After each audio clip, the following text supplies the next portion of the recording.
Well, I mean, both sides say they want to clean up. I think one of Security National's chain of shell companies are all called Clean Up Eureka 1, 2, 3, 4, and so forth.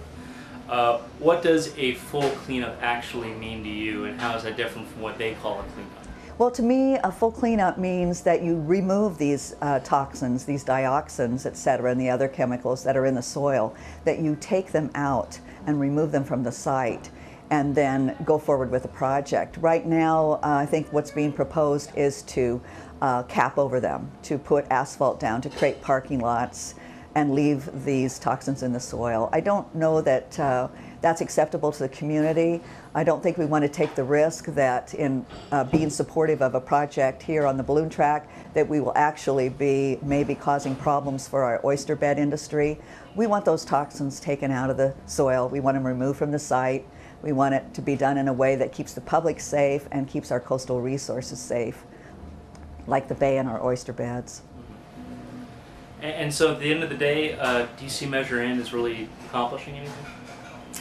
Well, I think it could be actually detrimental. I've seen in other areas where there have been initiatives to determine land use in the coastal zone, and then if you want to make any kind of a change when you get into the coastal zone arena, it has to go back to the voters for another vote. That you can't modify anything at a state agency, because if it's once determined by the voters, then any change must go back to the voters. So I see that. I saw that at Pebble Beach. That's a big project. They had an initiative to limit the size of the growth and what the project option would be, and as it came before the Coastal Commission, it was modified.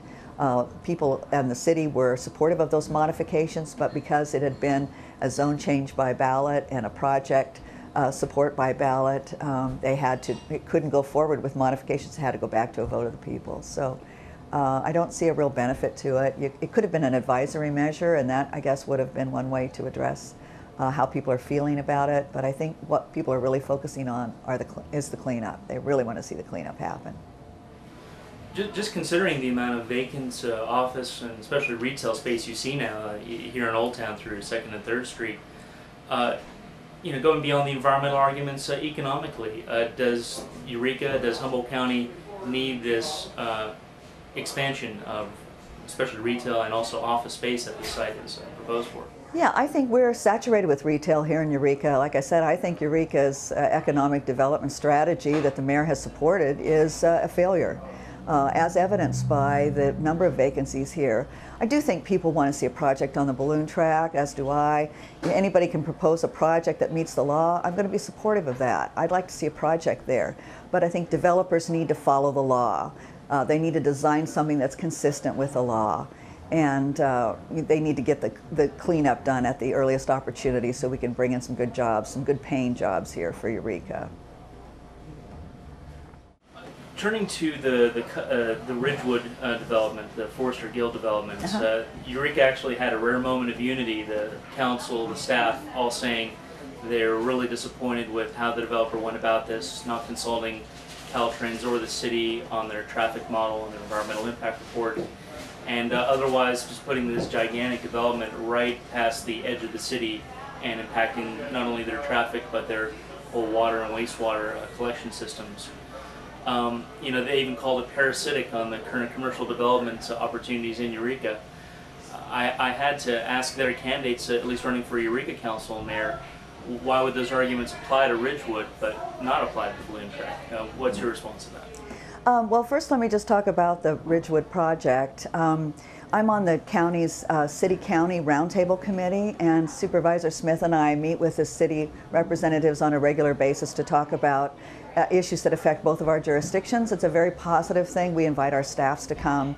And when this proposal came for a general plan amendment for a Ridgewood project, we definitely had discussions at the city level. I saw Larry Glass there. I saw Jeff Leonard there quite a few times giving input. All of the staff members from the city of Eureka were there, and it was important for us, the county, to have input from Eureka, and we took, and our staff took, and Public Works staff, every concern and recommendation they had and incorporated those in the scope of the studies for this project. There's another opportunity for the city to give more information. I think they're going to do that. That's, I think, what the discussion before the City Council is.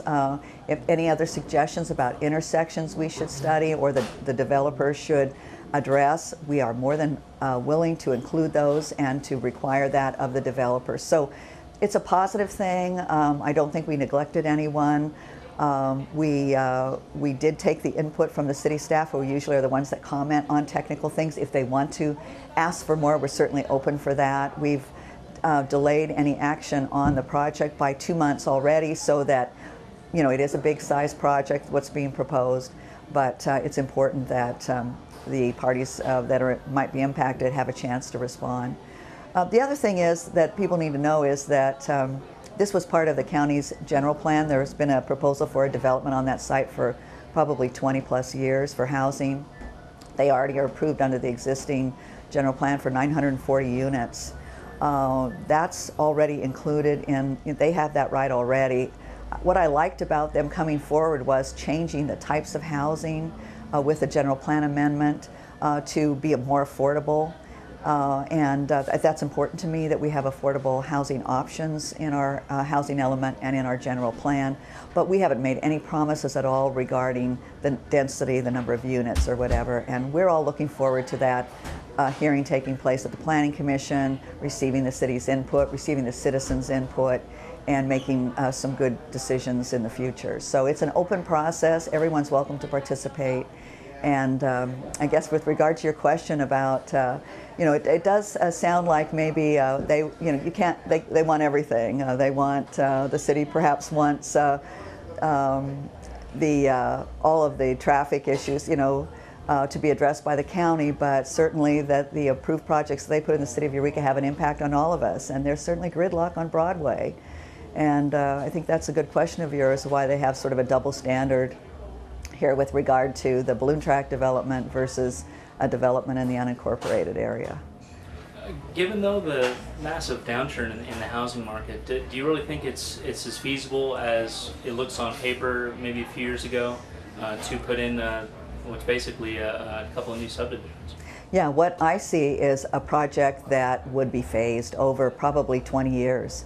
You know, we haven't had the kind of growth other areas have had.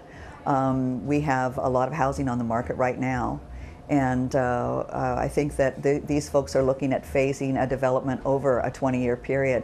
So is the project in Samoa. The town of Samoa is looking at doing a development project that includes housing and commercial, but they're also looking at phasing it over a long period of time. And I think that's the only way it'll work here. We have a growth rate that's probably 1% or less on an annual basis. And we saw what the housing building boom did in other parts of California. I mean, it really, you know, we actually didn't spike as high or go as low. We're more stable. But other parts of California have had some real problems and major layoffs in the building industry. I'm really proud in the 4th District we've got a project that's moving forward for affordable housing in Myrtletown. And it's going to have 39 affordable housing units. That's workforce housing. That's for nurses and teachers and families that are wanting to buy and rent. So I'm excited that Danco's going forward with that project. We've also got a construction project with a new Safeway on Harris. And, you know, Safeway's reinvesting here because Walmart didn't come. Safeway, you know, has a lot of stores in Humboldt County, and they pay a union wage, a prevailing wage with benefits. And that's what maybe the trade-offs were for having a Walmart superstore. You might have lost the Safeway stores instead. So I'm glad to see them reinvesting in our county, reinvesting in the 4th District, creating some good construction jobs, and also providing a new upgraded facility. In the 4th District, we also have the Hellsport project. It's just about ready to open. That's another project in the Myrtletown area, but it's in the 4th District. We only have decision-making at the county level in the unincorporated areas, but that's a major part of the 4th District. And so I'm happy to see those projects providing jobs for working families in Eureka. And Hellsport probably will open here in September, and it's a great addition to the 4th District, and there have been some great construction jobs there providing help to working families. One other thing just opening in Myrtletown is the Humboldt County Collective. I'll leave the acronym to the imagination, but basically it's a medical marijuana dispensary As far as I know, it's the first that's permitted to open in unincorporated or county administered territory. Eureka just passed a dispensary ordinance. Arcata's had one on the books for a couple of years. Do you think it's time for the county to move forward in regulating these pot dispensaries? Well, what we've already approved one in Willow Creek several years ago. Oh. This is the first one that's in the greater Eureka area, and that's been permitted. And it's strictly a land use issue, in terms of the determination that was made by the Planning Commission. This use wasn't currently in our general plan, and so a conditional use permit is required. The Planning Commission unanimously approved it, and I think that speaks to the issue. Medical marijuana is legal in California, and dispensaries are going to be here. And the county also is working on an ordinance to address this, but I think right now we look at it as a land use issue. Does it fit in with the uses in the area? And certainly that decision was made on the collective recently at the Planning Commission meeting. Although the Brown Act does make some restrictions on your ability to characterize fully what such an ordinance might or might not look like, what kind of safeguards and restrictions would you be interested in? Well, we look at things differently because we are 3,600 square miles is the county. The city of Eureka is 9.5 square miles. We're going to have different ways of looking at things and different issues to address. We're just being open-minded about it now. We've set up a subcommittee of Supervisor Smith and Lovelace. Also, Supervisor Lovelace is the co-chair of this at the state level. We're getting a lot of input and information, and they're going to be bringing it to the Board of Supervisors for consideration. And I should probably leave it at that until we see what their options are. But I'm optimistic that we can come up with a good ordinance that will provide facilities for medical marijuana in the unincorporated areas. Finally, beyond the balloon track and the tussle over that, what do you believe you can do in the next 4 years to best create living wage jobs here in Humboldt County? Well, I think that we're doing it right now. We have secured monies from the federal government to do the runway at the airport. And these are the types of things that you need to do now. Private sector doesn't have a lot of money. Banks aren't doing a lot of loaning. So these types of projects, that's how government can really help keep things rolling, is through the airport terminal improvements, the airport runway expansions. I think at the county level, we've approved projects that are going to bring some great jobs, prevailing jobs to Humboldt County. Some of those have to do with government facilities, but others just have to do with private sector jobs. I mentioned Samoa. That's a major project for the 4th District and for the area. It includes a industrial park site. Businesses that are in Eureka that are cramped or need to expand to more room can take advantage of the industrial park site in Samoa. There'll be housing options, there'll be construction job options in Samoa. We're also working with Scotia when their issues are determined in terms of water and sewer, and that moves forward. There's going to be an opportunity there also for jobs for renovations and for new construction. There'll be road jobs. There'll be all kinds of good jobs associated with that as well. So I think my experience as a county super is really going to be helpful there. I've networked and partnered with federal government and with the state government. The Confucian Hill Project has put people to work for over 2 years on that bridge. That was something that was initiated here at the county with Congressman Thompson, and that's really terrific for us. I think the work that we do to help local businesses in terms of improvements on Highway 299, improvements on Highway 101, those are the things you can do to help with business and create jobs. So those are some of the things I've worked on and that are going to bear fruit in the upcoming years.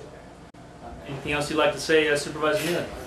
Well, thanks, Charles. I really appreciate having an opportunity to be on the show. I got a lot of great comments the last time we had an interview, and I thank you for making this option available to candidates so that they can really see the differences between the two candidates in the 4th District race. All right, thanks so much for coming down to Hasby today. Thank you, I appreciate it.